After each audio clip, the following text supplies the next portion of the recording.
এই যে আমার নতুন কুকুরটা, এই ঘুমাবে আমার কোলে। আমি যদি কিচেনে যাই সে আমার পিছন পিছন যাবে। আমি যদি ওয়াশরুমে যাই সে ওয়াশরুমের বাইরে আমার জন্য রিসিভ করার জন্য দাঁড়ায় থাকবে। আমি যদি খেতে বসি সে আমার পাশে আসবে, বসে থাকবে। কিন্তু তাকে তো আবার সব জিনিস খাওয়ানো যায় না।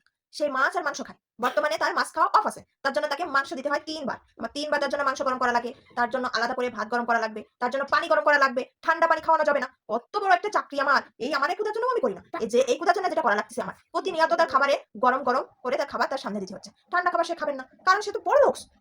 সে তো আমার মতো গরিব না যে ঠান্ডা ভাত ঠান্ডা তরকারি খাবে। সে তো বড়লোক। গরম গরম খাবে।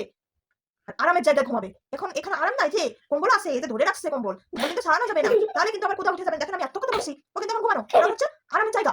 এখন যদি আমি নামাই দিই তাহলে ঘুম ভেঙে যাবে। মহারাজ তখন উঠে আমাদের এইভাবে টাকা থাকবে। ওই যে ওই যে শুরু হয়ে গেছে। হুম, এটা হচ্ছে আমার এখন ডিউটি।